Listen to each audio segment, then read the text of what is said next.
Hello दोस्तों, मैं बीजेश कुमार आपका अपने channel NCERT for government exam में स्वागत करता हूँ। दोस्तों देखिए दोस्तों, आरआरबी जेई का दोस्तों 17 दिसंबर का थर्ड शिफ्ट का एग्ज़ाम हो गया है, ठीक ना। तो जेई मतलब जूनियर इंजीनियर का एग्ज़ाम हो गया है दोस्तों थर्ड शिफ्ट का। देखते हैं कि कौन कौन कौन सब पूछे गए हैं। देखिए दोस्तों 18 तारीख को और एग्ज़ाम है, तो 18 तारीख को एग्ज़ाम है दोस्तों, तो ये एनालिसिस ज़रूर देख कर जाइए। एकदम इससे रिलेटेड क्वेश्चन पढ़ कर जाइए दोस्तों, आपके एग्ज़ाम में फंसेंगे, ठीक ना। तो चलिए दोस्तों स्टार्ट करते हैं, देखते हैं कि कौन कौन क्वेश्चन पूछे गए थे। तो देखिए दोस्तों, मौलिक अधिकारों का वर्णन किस अनुच्छेद में किया गया है, बताइए। आप खुद अगर एनालिसिस मेरा देख रहे होंगे तो मैंने हर शिफ्ट में बताया दोस्तों कि मौलिक अधिकार से क्वेश्चन अब आगे आने वाले शिफ्ट में ज़रूर पूछेगा, एकदम पूछ दिया दोस्तों। देखिए दोस्तों, मौलिक अधिकार का उल्लेख दोस्तों अनुच्छेद 12 से 35 तक किया गया है, ठीक ना। और दोस्तों मौलिक अधिकारों की संख्या कितनी होती है दोस्तों? 6 मौलिक अधिकार होते हैं। और मौलिक अधिकार कहाँ से लिया गया दोस्तों? तो अमेरिका से लिया गया, ठीक ना। तो अमेरिका से मौलिक अधिकार लिया गया है, याद रखिएगा। ये आने वाले शिफ्ट में याद रखिएगा कि 6 मौलिक अधिकार है। देखिए दोस्तों 7 मौलिक अधिकार हुआ करते थे, लेकिन दोस्तों जो 7वां मौलिक अधिकार है दोस्तों, उसको 44वां संविधान संशोधन 1978 द्वारा हटा दिया गया, ठीक ना। वो क्या था वो दोस्तों? वो संपत्ति का अधिकार था। संपत्ति का अधिकार दोस्तों अब मौलिक अधिकार नहीं रह गया है। इसको 44वां संविधान संशोधन 1978, देखिए दोस्तों यहाँ पर गलती लिखा गया है, यहाँ पर आप सही कर लीजिएगा, ठीक है। यहाँ पर क्या रहेगा? 1978 के द्वारा इसको हटा दिया गया। और कहाँ रख दिया गया दोस्तों? तो 300 क में रख दिया गया, 300 क में इसको रख दिया गया है, ठीक ना। चलिए दोस्तों देखते हैं अगला क्वेश्चन। देखिए दोस्तों, सुप्रीम कोर्ट का उल्लेख किस अनुच्छेद में है पूछा था। देखिए दोस्तों, सुप्रीम कोर्ट का उल्लेख दोस्तों अनुच्छेद 124 में है, अनुच्छेद 124 में है, ठीक ना। अगला देख लेते हैं दोस्तों। अगला दोस्तों कि अम्लीय वर्षा का पीएच मान लगभग कितना होता है। तो देखिए दोस्तों पीएच मान से दोस्तों हर शिफ्ट में आपका क्वेश्चन पूछ रहा है, ठीक ना। तो पीएच मान वाला ज़रूर देख लीजिएगा। देखिए दोस्तों पीएच मान की बात कर लेते हैं दोस्तों। तो पीएच मान किसने दिया था दोस्तों? पीएच स्केल किसने दिया था दोस्तों? तो सोरेनसन ने दोस्तों पीएच स्केल दिया था, ठीक ना, सोरेनसन ने। और पीएच मान कितना होता है दोस्तों अम्लीय वर्षा का? तो अम्लीय वर्षा का दोस्तों पीएच मान 4 होता है, ठीक ना। और याद रखिए दोस्तों पीएच मान कहाँ से कहाँ तक होता है दोस्तों? तो 0 से 14 तक होता है, और बीच में 7 होता है जो कि उदासीन होता है, ठीक ना। जब 0 से 7 की ओर जाते हैं दोस्तों तो अम्लीयता क्या होती है? घटती है। अम्लीयता क्या होती है दोस्तों? घटती है। और 7 से 14 तक जाते हैं दोस्तों तो क्षारीयता बढ़ती है, ठीक ना। याद रखिएगा ये आने वाले शिफ्ट में। अगला देख लेते हैं दोस्तों। देखिए ईरानी को पूछा था कि ईरानी ट्रॉफी किसने जीता है दोस्तों? तो मुंबई ने जीता है ईरानी ट्रॉफी। अगला देख लेते हैं दोस्तों। अगला क्वेश्चन दोस्तों पूछा था कि अंतर्राष्ट्रीय व्यापारिक संगठन 2024 का बैठक कहाँ हुआ है।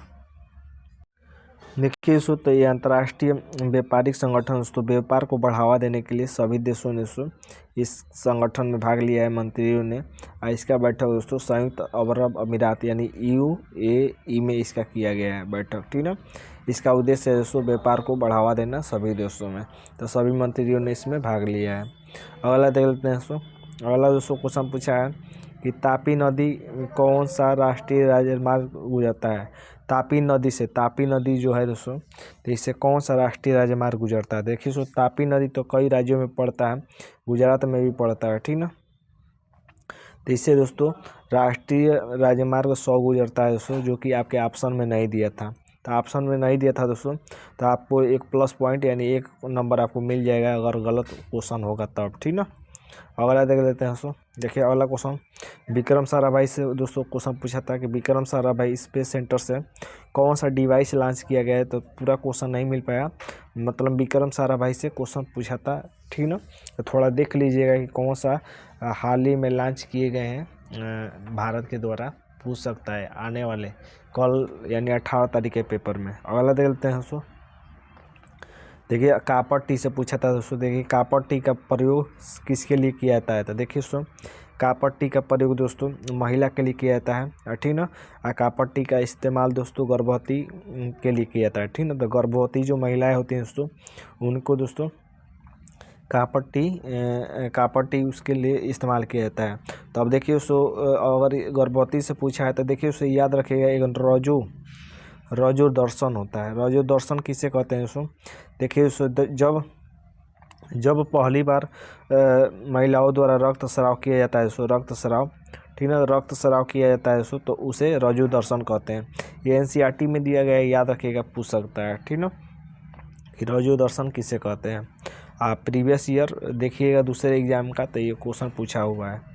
अगला देख लेते हैं। सो अगला क्वेश्चन पूछा था कि लेंस की फोकल लंबाई का सूत्र। देखिए सो मैंने सेकेंड शिफ्ट में ही बता दिया था कि फोकल लंबाई का सूत्र लेंस का भी बता दिया था और दर्पण का भी बता दिया था, पूछ दिया दोस्तों थर्ड शिफ्ट में, ठीक ना। तो देखिए सो लेंस का सूत्र क्या होता है, 1/f बराबर 1/v माइनस 1/u होता है। वही दर्पण में दोस्तों प्लस हो जाता है, 1/f बराबर 1/v प्लस 1/u होता है, ठीक ना। तो ये पूछा था, आने वाले शिफ्ट में दोस्तों दर्पण का पूछ सकता है। अगला देख लेते हैं दोस्तों। देखिए अगला क्वेश्चन पूछा है कि किसकी उपस्थिति में धातु का परिवर्तन क्या कहलाता है। नमी की उपस्थिति में, यहाँ पर क्या रहना चाहिए, नौमी नहीं दोस्तों, नमी। नमी की उपस्थिति में धातु का परिवर्तन क्या कहलाता है दोस्तों, तो संक्षारण कहलाता है दोस्तों। जब नमी मिल जाता है धातुओं को तो वो संक्षारण होकर गिरने लगते हैं, तो उसको संक्षारण कहते हैं, ठीक ना, उसमें परिवर्तन होने लगता है। तो नमी की उपस्थिति में धातु का संक्षारण हो जाता है, यानी वो टूट कर गिरने लगते हैं, जंग लग जाता है। देखिए जनसंख्या से दोस्तों क्वेश्चन पूछा था, तो जनसंख्या से तो क्वेश्चन पूछा था, क्वेश्चन नहीं मिल पाया, लेकिन 2011 की जनगणना यानी जनसंख्या से क्वेश्चन पूछा था, ठीक है। अगर बात करें सबसे ज़्यादा साक्षर राज्य कौन है, सो तो केरल है। सबसे कम साक्षर कौन है, सो तो बिहार है, ठीक है। तो ये सब क्वेश्चन आने वाले शिफ्ट के लिए महत्वपूर्ण है। और दोस्तों अगर ये पूछे दोस्तों कि कम लिंगानुपात कहाँ है दोस्तों, तो हरियाणा में है, ठीक है। अगला देख लेते हैं दोस्तों। और अरुणाचल प्रदेश में सबसे कम जनसंख्या घनत्व तो ये याद रखिएगा। अगला देख लेते हैं। देखिए दोस्तों एक बुक से क्वेश्चन पूछा था, बुक से ये भी नहीं मिल पाया।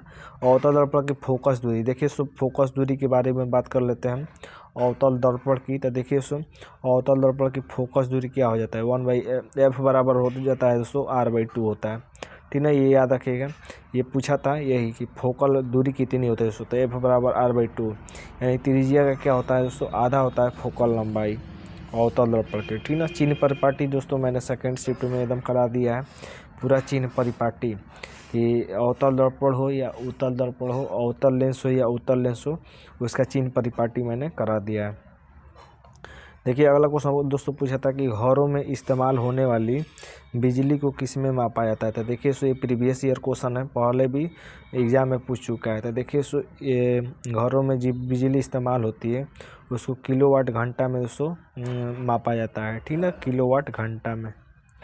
अगला देखिए सो क्वेश्चन पूछा था कि गुजरात का शासक कौन था जब हुमायूं ने आक्रमण किया था। तो देखिए सो गुजरात पर उस समय सो बहादुर शाह नाम का एक शासक हुआ करता था, और वो गुजरात का शासक था दोस्तों। और हुमायूं ने उसको हरा कर दोस्तों अस्करी को दे दिया, किसको दे दिया, अस्करी को दे दिया। फिर जब हुमायूं दोस्तों हुमायूं ने अस्करी को दे दिया और हुमायूं चला गया दोस्तों, तो फिर बहादुर शाह बाद में आया दोस्तों और अस्करी को हराकर फिर गुजरात जीत लिया, ठीक ना। ये बहादुर शाह जफर नहीं है दोस्तों, ये बहादुर शाह है केवल, ठीक ना। हुमायूं के समय ही दोस्तों शेरशाह सूरी ने आक्रमण किया था। शेरशाह सूरी ने दौड़ा कर इसको मारा था दोस्तों, कई बार पराजित किया था। कनौज का युद्ध या बिलग्राम का युद्ध, कई युद्धों में शेरशाह सूरी ने इसको हराया था। शेरशाह सूरी का मकबरा कहाँ है, आपके फर्स्ट शिफ्ट में पूछा था दोस्तों 16 दिसंबर को।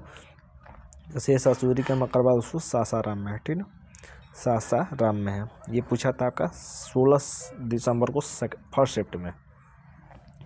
देखिए विरंजक चूड़ रिएक्शन पूछा था दोस्तों, विरंजक चूड़ रिएक्शन। देखिए दोस्तों विरंजक चूड़ किसे कहते हैं, कैल्शियम ऑक्सीक्लोराइड को ही विरंजक चूड़ या ब्लीचिंग पाउडर कहते हैं, ठीक है। विरंजक चूड़ सूत्र क्या होता है दोस्तों, कैल्शियम ऑक्सीक्लोराइड, यही होता है दोस्तों विरंजक चूड़। ये किस तरह प्राप्त होता है दोस्तों, देखिए रिएक्शन पूछा था तो मैं बता दे रहा हूँ दोस्तों। देखिए जब कैल्शियम, एक बार मिटका लेते हैं। देखिए दोस्तों जब कैल्शियम हाइड्रोक्साइड यानी बुझा हुआ चूना को दोस्तों जब क्लोरीन के साथ क्रिया कराई जाती है दोस्तों 40 डिग्री सेंटीग्रेड पर, ठीक ना, तब आपको दोस्तों प्राप्त होता है कैल्शियम ऑक्सीक्लोराइड यानी ब्लीचिंग पाउडर प्राप्त होता है दोस्तों, और जल प्राप्त होता है, ठीक ना। किस डिग्री पर कराई जाती है, तो 40 डिग्री सेंटीग्रेड पर दोस्तों ये रिएक्शन कराई जाती है, तो आपको ब्लीचिंग पाउडर यानी विरंजक झूल प्राप्त हो जाता है। तो ये क्वेश्चन दोस्तों पूछा गया था, ठीक ना। तो उम्मीद करते हैं दोस्तों वीडियो अच्छा लगा होगा। PDF लेने के लिए दोस्तों आप टेलीग्राम से जुड़ जाइए, वहाँ पर दोस्तों मैं अभी PDF डाल दूँगा पूरा बनाकर, ठीक ना, सभी शिफ्ट का, तीनों शिफ्ट का। तो उम्मीद करते हैं दोस्तों कि वीडियो अच्छा लगा होगा। वीडियो अच्छा लगा तो चैनल को लाइक सब्सक्राइब जरूर करें। आज के लिए बस इतना है दोस्तों, धन्यवाद दोस्तों।